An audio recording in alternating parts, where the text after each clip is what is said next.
করতে পারবো? কথা বলুন।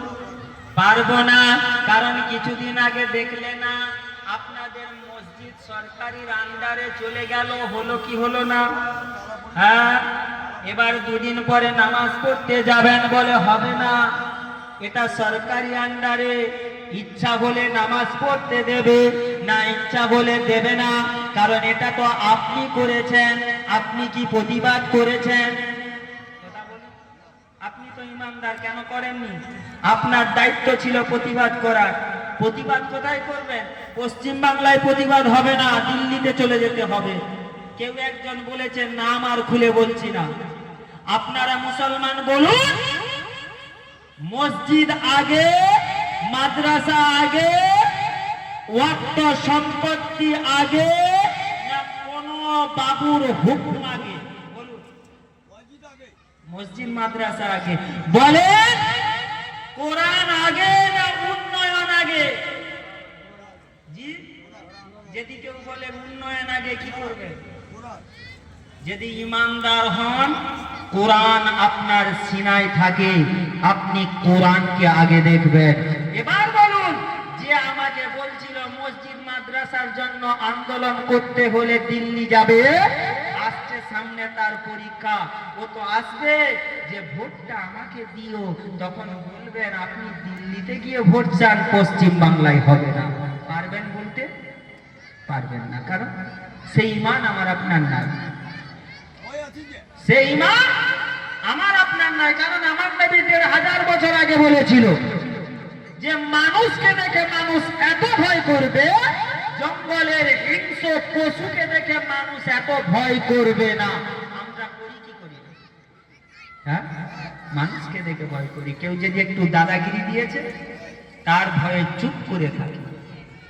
খোদার আমার নবীর মেহনতের ফল, যে নবী আমাকে শিক্ষা দিয়েছে, ইন্না দীনা ইনদাল্লাহিল ইসলাম, তুমি তোমার ধর্ম পালন করো, ওকে ওর ধর্ম পালন করতে দাও।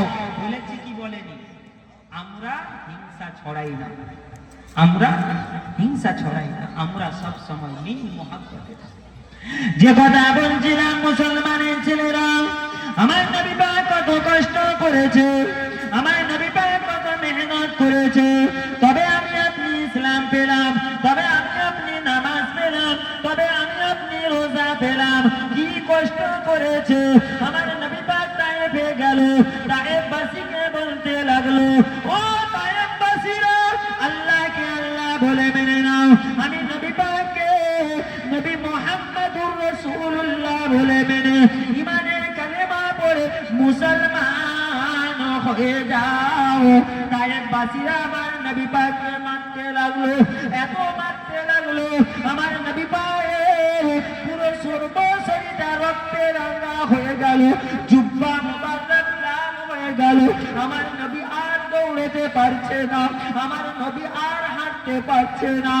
ও মুসলমানের ছেলেরা, ও নবী পাকের উম্মাতিরা, কান্না খাড়া করে শোনেন গো, আমার নবী পাক যখন আর দৌড়াতে পারছে না, আমার নবী পাক আর হাঁটতে পারছে না, ধুপ করে জমিনের মধ্যে পড়ে গেল। ইন্না লিল্লাহি ওয়া ইন্না ইলাইহি রাজিউন। আমার নবী পাক অজ্ঞান হয়ে গেল, বেহুশ হয়ে গেল। আল্লাহ পাকের আরশে মুআল্লা থরথর করে কাঁপতে লাগলো। ইয়া রাসূলুল্লাহ, আমার আল্লাহ থাকতে পারলো না, হযরতে জিবরাইলকে বলতে লাগলো, ও বাবা জিবরাইল, অতি দ্রুত গতিতে চলে যাও, কি আমার নবী পাক কি বলছে দেখো।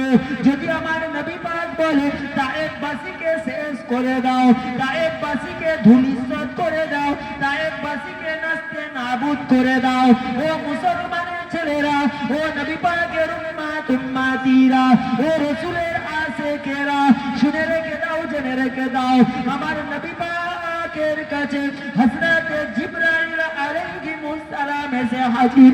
জিবরাইল দেখতে লেগেছে আমার নবী পাককে এতবার মেরেছে, জিবরাইল আর সহ্য করতে পারে না, চক্ষু মুবারক থেকে টপ টপ করে পানি ঝরিয়ে যায়। জিবরাইল আর থাকতে পারে না। আল্লাহ কি করেছে, আল্লাহ কি অবস্থা করেছে, আমি জিবরাইল আর দেখতে পাচ্ছি না, আমি জিবরাইল আর সহ্য করতে পারছি না। আল্লাহ আপনি সালাম সালাম দিতে লেগেছে, আসসালাতু ওয়াসসালামু আলাইকা ইয়া রাসূলুল্লাহ, আসসালাতু ওয়াসসালামু আলাইকা ইয়া হাবিবাল্লাহ, ইয়া সাইয়্যিদাল মুরসালিন, ইয়া সাফিয়াল মুযনিবিন। হুজুর এই অবস্থা আপনার, হুজুর আপনি একবার আমাকে হুকুম দেন, একবার আমাকে ইজাজত দেন। ইয়া রাসূলুল্লাহ, ইয়া হাবিবাল্লাহ, হুজুর আমি জিবরাইল এই তায়েফের বড় বড় পাহাড়গুলো তুলে দিয়ে ওদেরকে পিছে মেরে ফেলি, ওদেরকে নাস্তে নাবুদ করে দিই। আমার নবী পাক উঠে বসলেন, বসে বলতে লাগলো, ও ভাই জিবরাইল, ও ভাই জিবরাইল, ওরা কাকে মেরেছে? কাকে মেরেছে? কথা বলো। নবী পাক জিবরাইল জবাবে বললেন, ইয়া রাসূলুল্লাহ, ইয়া হাবিবাল্লাহ, হুজুর ওরা আপনাকে মেরেছে। ও ভাই জিবরাইল বলো তো আমি কে? ইয়া রাসূলুল্লাহ, ইয়া হাবিবাল্লাহ, হুজুর আপনি হলেন আখিরি জামানার নবী, শেষ নবী, নবী মুহাম্মদুর রাসূলুল্লাহ। সকলে বলেন না সাল্লাল্লাহু আলাইহি ওয়াসাল্লাম। ইয়া বাবা জিবরাইল, ওরা আমাকে মেরেছে, ওরা নবী পাককে মেরেছে, তুমি ওদেরকে শেষ করে দেবে, ওদেরকে ধূলিসাৎ করে দেবে। ও বাবা জিবরাইল, না না না, ওরা বোঝেনি তো কি হয়েছে, ওরা বোঝেনি তো কি হয়েছে। ওদের ছেলেরা একদিন আমাকে নবী বলে মানবে, ওদের ছেলেরা একদিন আল্লাহকে আল্লাহ বলে মানবে, ওরা আমার উপরে কালেমা পড়ে মুসলমান হবে। ও ভাই জিবরাইল, না না না না, আমি রাসূলুল্লাহ, আমাকে আল্লাহ পাক বদলা নেওয়ার জন্য পাঠায়নি, আমাকে আল্লাহ পাক প্রতিশোধ নেওয়ার জন্য পাঠায়নি। ও ভাই জিবরাইল, আল্লাহ পাক আমাকে পাঠিয়েছে, ওমা আরসালনাকা ইল্লা রাহমাতাল লিল আলামিন করে। ও ভাই জিবরাইল, আমি নবী হলাম দয়ার নবী। আরো জোরে বলুন। জিবরাইল অবাক হয়ে গেলেন, আল্লাহ কি অবস্থা।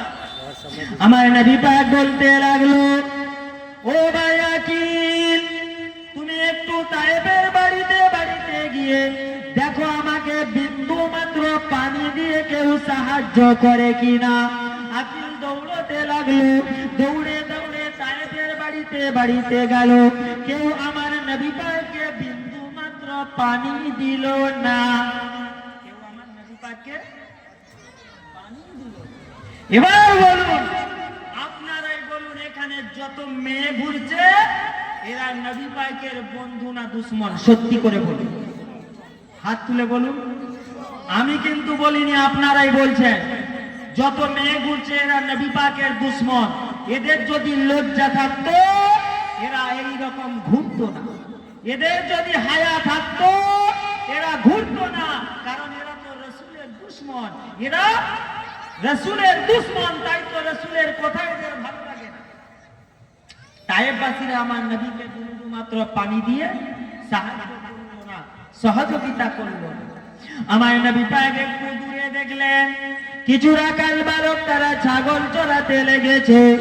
আমার নবী পাক বলতে লাগলো, ও ভাই আকিল, ওই যে রাখাল বালকেরা ওরা ছাগল চড়াচ্ছে, ওদের কাছে গিয়ে ওদের ছাগলের একটু দুধ যদি থাকে নিয়ে এসো, আমি একটু দুধ পান করে গলাটা একটু ভিজিয়ে নি। ও মুসলমানের ছেলেরা, আকিল দৌড়ে দৌড়ে রাখাল বালকের কাছে গেল, ও ভাই রাখাল বালকেরা, তোমাদের ছাগলের যদি বিন্দু মাত্র দুধ থাকে তো একটু দিয়ে আমার নবী পাককে সাহায্য করো, আমার নবী পাককে সহযোগিতা করো। এই অফিসে যে ভাইগুলো আছো, এই দিক দিয়ে মেয়েগুলোকে যাওয়া বন্ধ করো তো, বেহায়াগুলো, নির্লজ্জগুলো লাজ নাই, হায়া নাই, রসুলের মেম্বারের সামনে দিয়ে হাঁটা চলা। কি বললো? এ আকিল, তুমি পাগল হয়ে গেছো, ম্যাড হয়ে গেছো। আমাদের যে ছাগলগুলো সব পাঠি ছাগল, এদের কারোর বাচ্চা হয়নি, এরা দুধ দেবে? হ্যাঁ গো, যে ছাগলের বাচ্চা হয়নি দুধ দেবে? তোমার নবীও পাগল হয়ে গেছে, তুমিও পাগল হয়ে গেছে। আকিল দৌড়ে দৌড়ে আমার নবী পাকের কাছে